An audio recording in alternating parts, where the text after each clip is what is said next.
Comment se fait-il que nous soyons si divisés aujourd'hui, emportés dans une spirale de violence politique et de contestation à travers le pays, alors que nous ne désirons qu'une chose, vivre ensemble dans la paix et l'harmonie?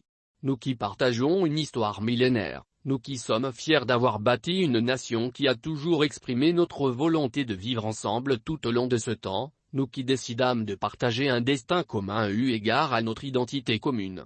La plus grande injustice de la crise profonde que nous traversons actuellement est qu'elle risque de nous éloigner encore davantage l'un de l'autre.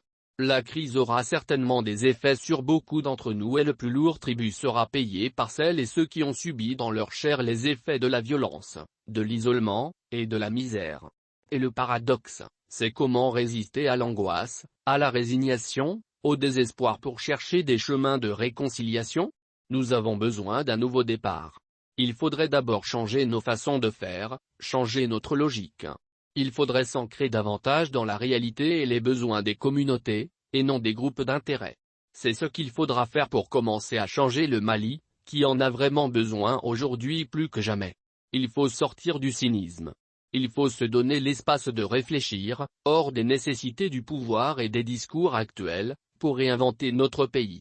Nous avons aussi la mission de redresser le Mali, de permettre la consolidation de l'état de droit et d'une justice sociale, d'imposer un mode de gouvernance fondé sur l'intérêt des citoyens, de réinventer une économie qui sera au service de la société, de définir une politique d'emploi cohérente et viable, et de doter le pays d'une armée forte et républicaine et des forces de sécurité modernes, capables de garantir l'intégrité territoriale et de réagir efficacement lorsque l'intérêt du pays est menacé ou quand la sécurité des biens et des personnes est mise à mal.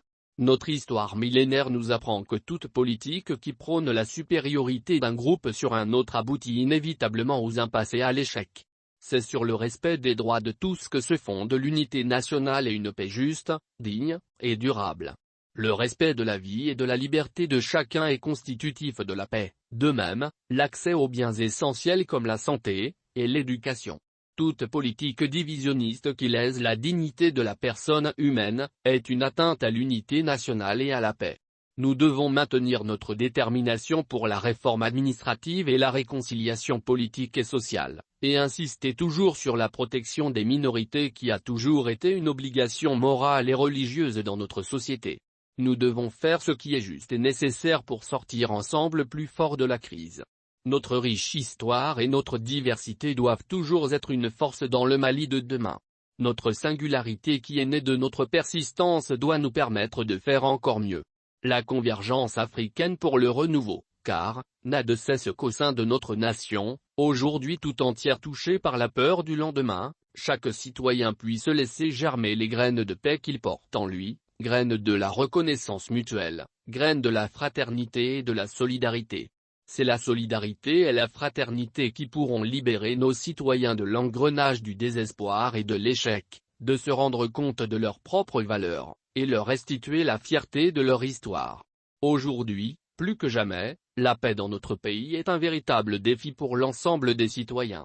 Notre pays a besoin de femmes et d'hommes qui, dépassant les frontières ethniques, régionales, et politiques, soient des témoins de la réconciliation et d'une paix juste et digne.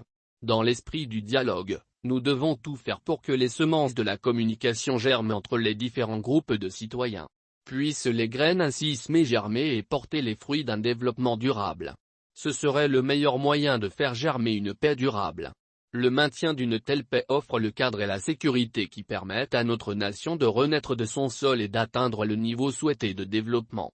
Que Dieu nous donne la volonté politique de faire en sorte que nos nouvelles politiques de gouvernance nécessitent peu de temps pour évoluer et s'enraciner dans les mentalités et les traditions de notre société. Les jours qui s'annoncent doivent marquer le retour à la réconciliation nationale et le rétablissement d'une paix durable dans notre pays. Dès maintenant, soyons de celles et ceux qui, face à la crise profonde que nous vivons, s'acharnent à léguer aux générations futures des germes de paix et d'un développement humain durable. Prions pour que grandisse notre capacité à pardonner, à aimer, à vivre harmonieusement ensemble dans la solidarité, la justice et dans la paix. Que la grâce et la paix de Dieu soient avec vous.